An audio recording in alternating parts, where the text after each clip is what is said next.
Halo sahabat rumah belajar dimanapun kalian berada. Salam sehat, salam literasi, salam rumah belajar. Pada kesempatan ini saya akan menjelaskan tentang membuat multimedia pembelajaran interaktif berbasis PowerPoint. Setelah membuat multimedia pembelajaran interaktif berbasis PowerPoint, kita mengubah menggunakan HTML5 agar bisa diupload ke dalam sumber belajar Kemendikbud. Sumber belajar merupakan salah satu fitur utama di dalam portal rumah belajar. Mari kita lihat penjelasan berikut ini. Media surat kabar. Mungkin ada disuruh buat apa? Dia ini hanya menyampaikan pesan verbal secara lisan atau kata-kata, maupun bisa juga non verbal seperti bunyi-bunyi. Jadi media ini disesuaikan dengan potensi yang ada di setiap daerah. Jadi media ini biasa digunakan oleh masyarakat sebagai media untuk media pengajaran. Lalu di situ biasanya mereka menggunakan papan atau board, papan tulis. Papan tulis biasanya mereka atau papan-papan yang biasa Bapak Ibu gunakan di kelas maupun di luar itu. Lalu ada media 3 dimensi. Terus realita. Realita di sini itu yang berkaitan dengan benda-benda. Benda-benda nyata ya. Seperti benda di sekitar kita ini kan menyuruh anak-anak, misalnya pembelajaran IPA yang berkaitan dengan struktur tumbuhan, salah satunya akar.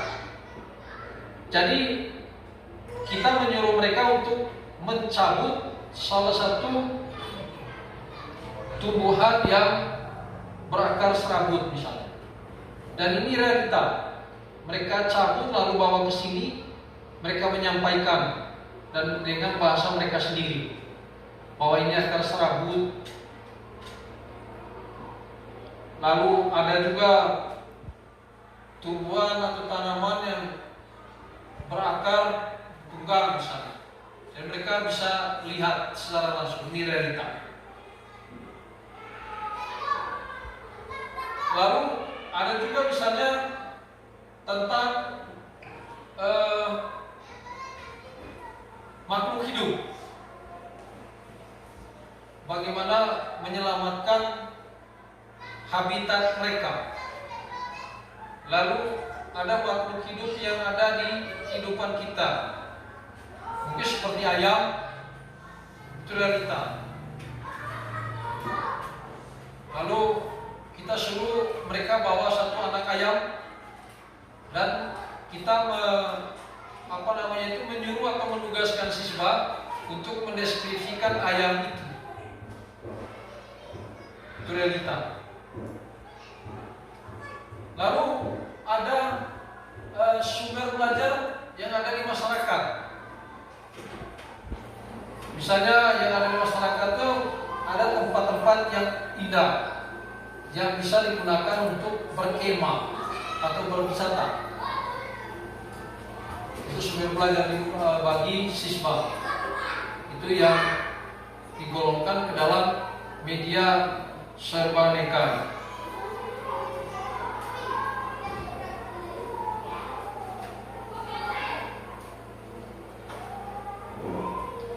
Lalu yang berikut ada tujuan penggunaan media. Yang pertama itu mempermudah proses belajar mengajar. Dan mungkin Bapak Ibu semua sudah merasakan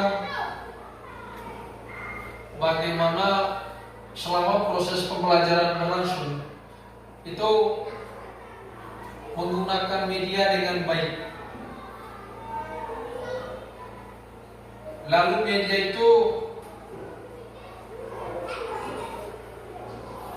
dipakai atau dibagi ke dalam setiap kelompok belajar siswa, lalu menugaskan siswa untuk mendeskripsikan media itu. Bisa juga menyuruh mereka untuk simulasi media itu sampai mereka benar-benar paham.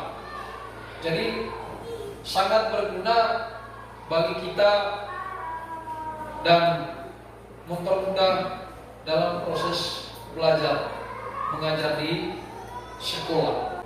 Ketika kita menggunakan media,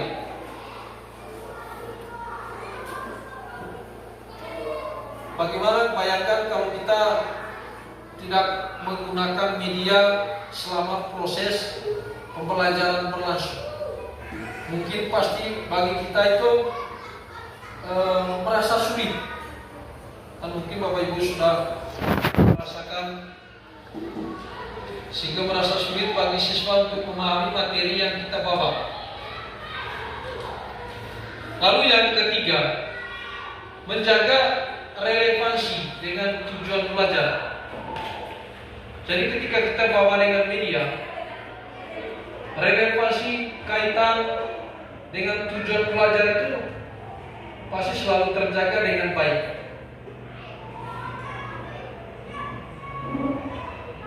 Lalu yang keempat, ada membantu konsentrasi peserta didik. Jadi ketika ada media, peserta didik pasti membuat mereka itu semakin konsentrasi dengan bahan atau media yang ada di depan mereka atau di kelompok kecil mereka di kelas, sehingga konsentrasi mereka ada pada media itu. Ketika kita menugaskan mereka, mereka siap untuk mendeskripsikan dengan bahasa mereka, terutama dengan media yang sudah kita bagikan.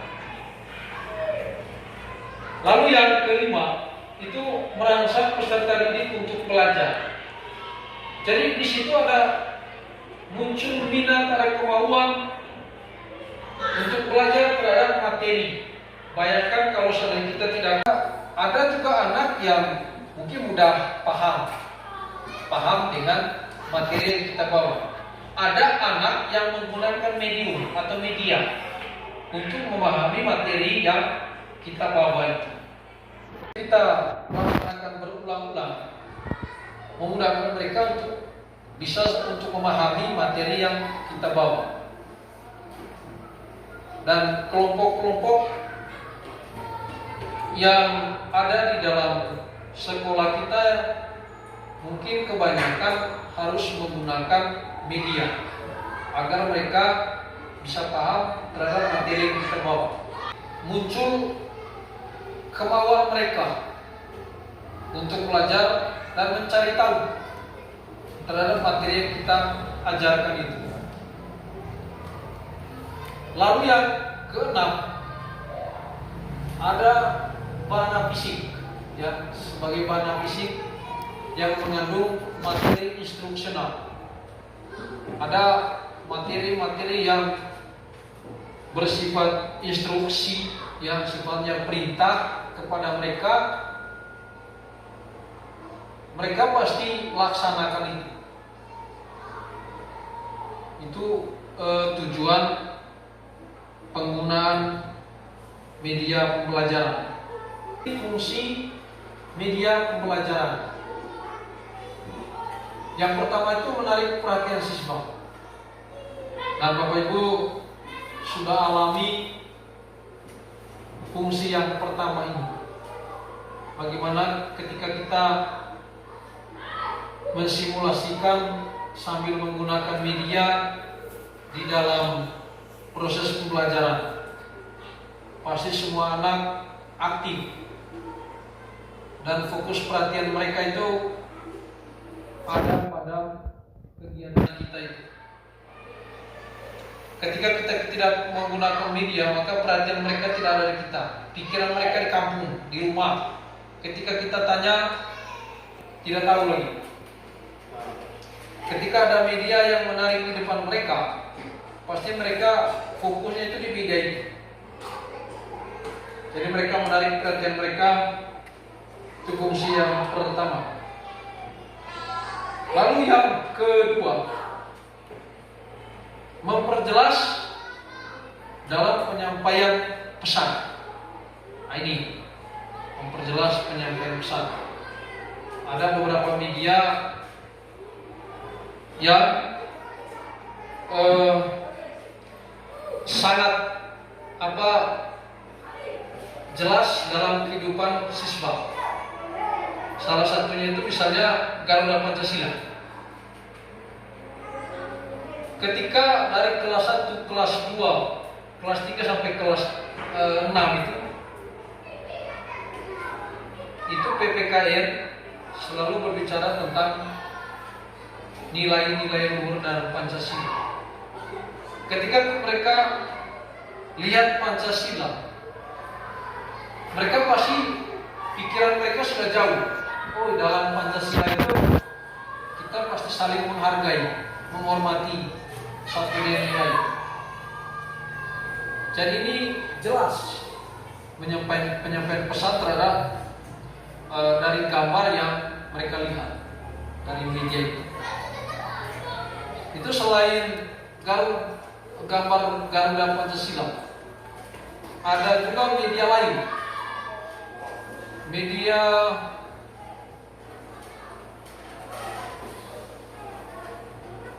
patung. Media patung. Ada patung tersendiri. Misalnya ada patung pahlawan, salah satu pahlawan misalnya Jenderal Sudirman atau Insinyur Soekarno.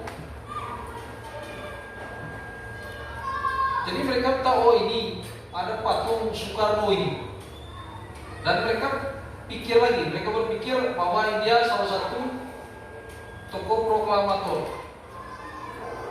Nah, pasti mereka jelaskan ini sudah pernah diajarkan dan kami sering diajarkan di sekolah.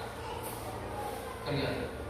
Jadi jelas, memperjelas penyampaian pesan di dalam media itu. Atau media-media yang di luar sana, di masyarakat. Ada gambar rumah adat, atau ada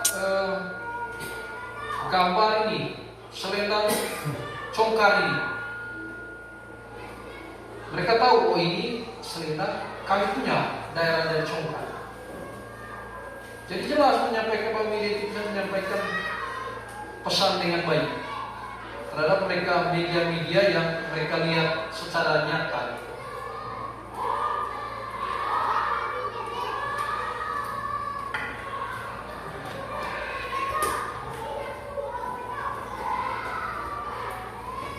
Lalu yang ketiga, itu mengurangi keterbatasan ruang, waktu dan biaya. Jadi ketika kita menggunakan media ini, kita bisa mengurangi keterbatasan tadi. Salah satunya itu waktu. Ketika kita menggunakan media, jadi pembelajaran kita itu pasti semakin singkat. Apalagi kalau seandainya anak-anak bisa membahasakan dengan baik terhadap media yang kita bawa. Jadi hemat ya. Jadi lebih tidak terbatas. Kita terhadap media satu, lalu lanjut lagi dengan apa, dan mereka bisa mendeskripsikan dengan bahasa mereka terhadap media-media lain yang masih berkaitan atau berhubungan dengan media yang pernah mereka lihat. Lalu waktu bebas. Jadi juga biaya, begitu juga dengan biaya. fungsinya dari media. Lalu yang keempat, menghindari kesalahan tafsir. Ini sering terjadi. Ketika tidak ditampilkan media, maka orang sering kesalahan tafsir terhadap sebuah pernyataan. Tapi ketika ditampilkan atau dilengkapi dengan media, maka kesalahan tafsir itu bisa dikurangi atau bahkan bisa hilang. Itu masih berkaitan dengan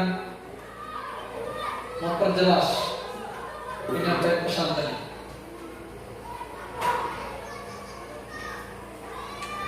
Lalu yang kelima itu mengakomodasi perbedaan tipe belajar siswa.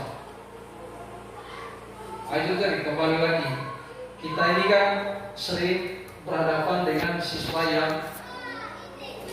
datang dari latar belakang yang berbeda. Tipe dan gaya belajar mereka itu juga berbeda. Ada yang ketika kita jelaskan mereka paham, mereka senang.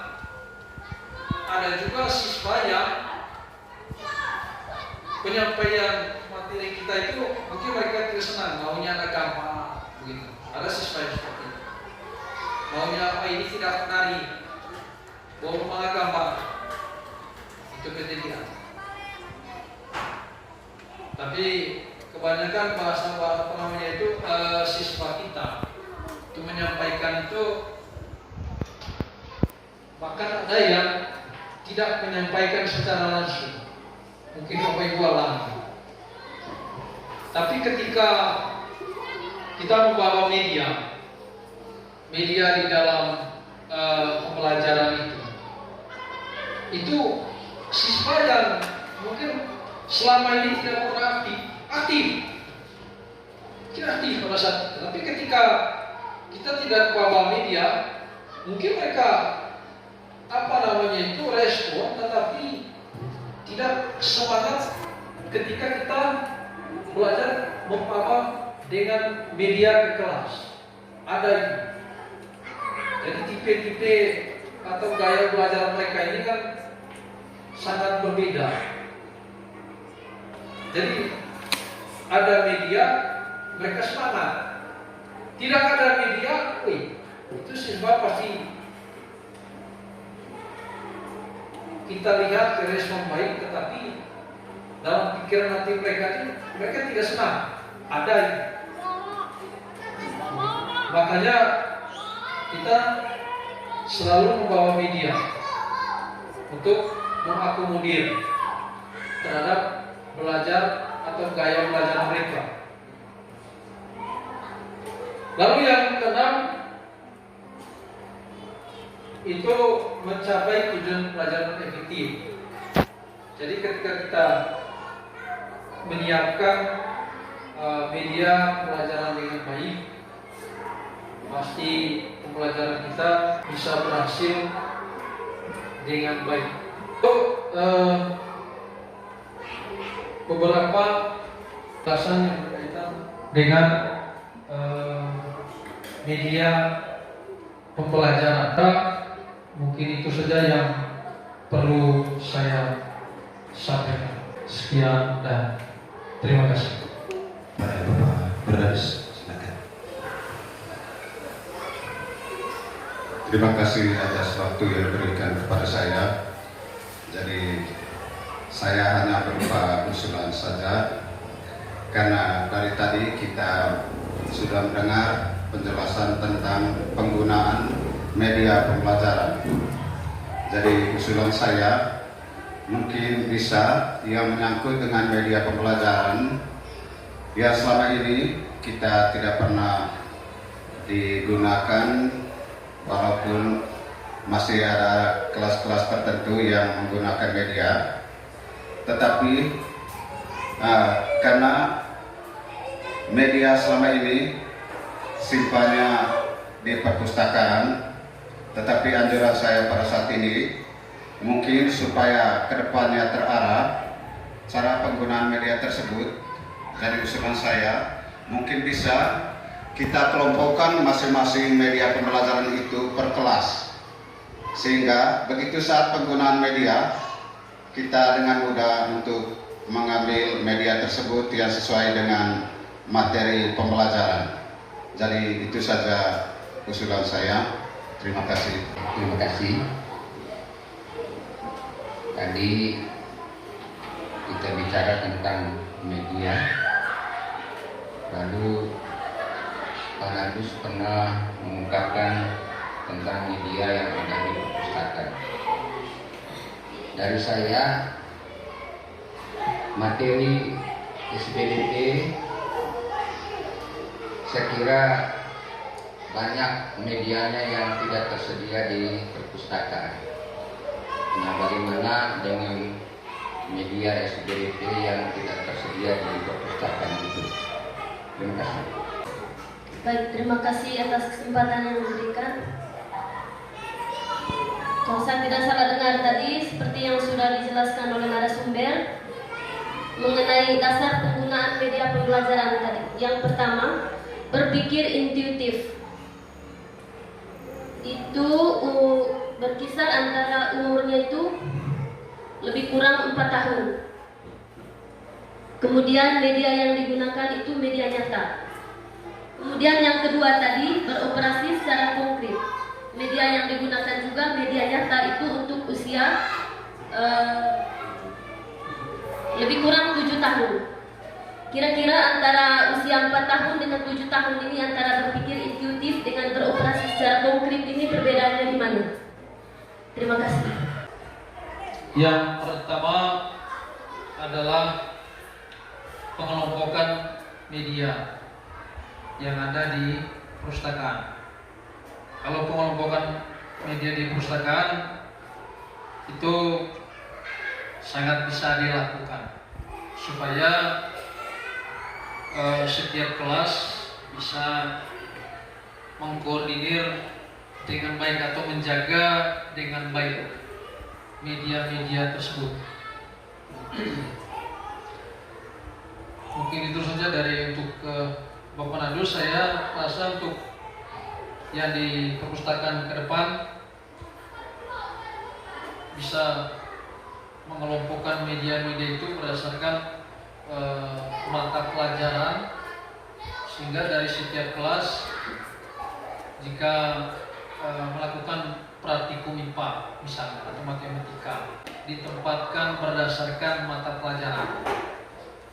Jadi tidak bingung mau cari kemana media, tapi karena sudah itu dikelompokkan secara baik. Lalu yang kedua tadi yang berkaitan dengan media yang tidak ada di perpustakaan, terutama yang berkaitan dengan SBDP. SBDP ini kan banyak sekali sebenarnya, bukan cuma di perpustakaan. Mungkin yang ada sekarang itu yang berkaitan dengan potensi lokal. Salah satunya itu gendang dan gong, itu yang ada. Saya rasa gitar ada, gendang gong ada. Lalu ketika yang lain tidak ada, misalnya yang berkaitan dengan praktek apa Bapak punya ini? Ya, tari daerah. Tari daerah itu kan yang berkaitan dengan itu sebenarnya alat-alat yang ada di kehidupan mereka.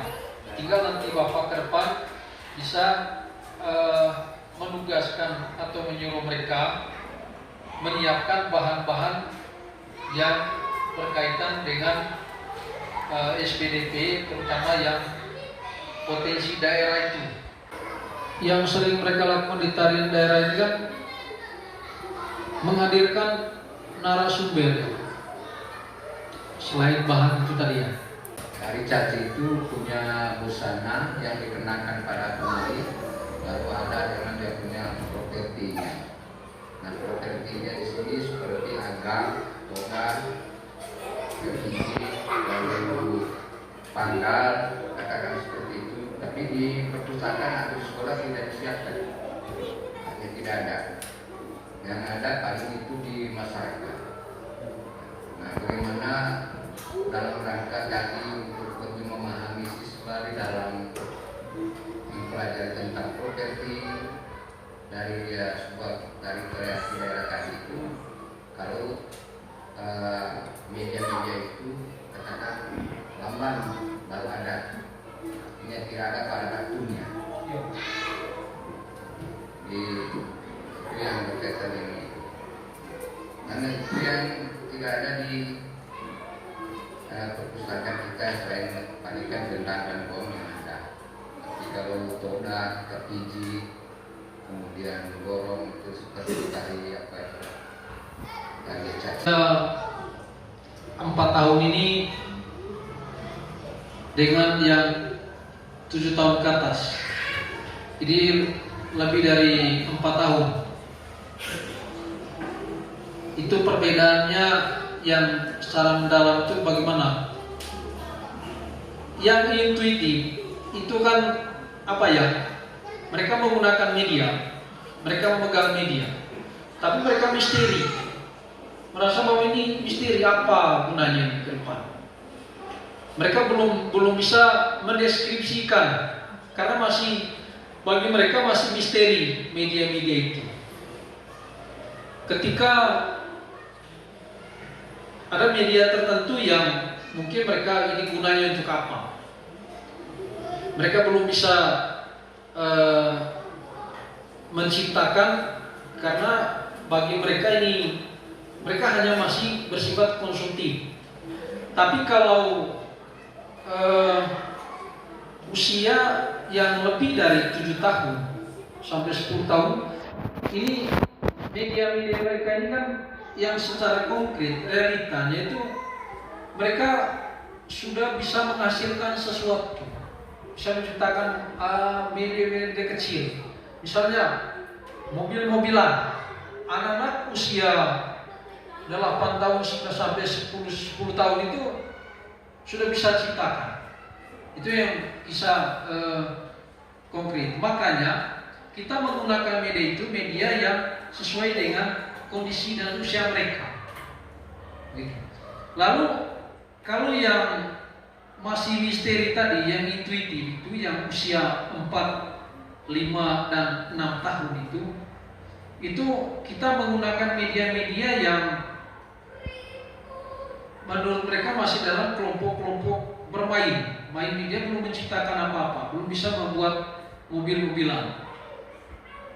Usia 4 tahun mungkin belum bisa main menciptakan mobil-mobilan. Apalagi kalau seandainya kita menggunakan media ini kan menjelaskan ke mereka apa ini. Dan kelompok-kelompok seperti ini ada di PAUD ini sebenarnya. Ada di PAUD.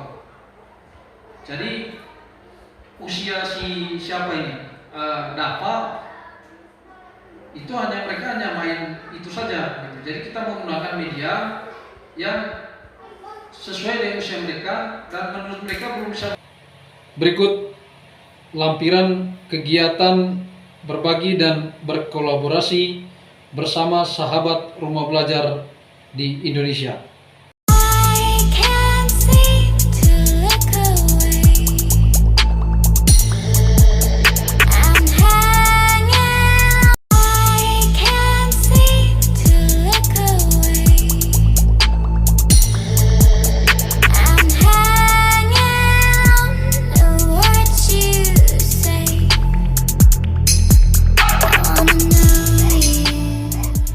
Itulah kegiatan yang saya lakukan di level 4, berbagi dan berkolaborasi. Saya belajar dalam portal rumah belajar, Merdeka belajarnya, rumah belajar portalnya, 1 NTT, satu rumah belajar. Indonesia maju.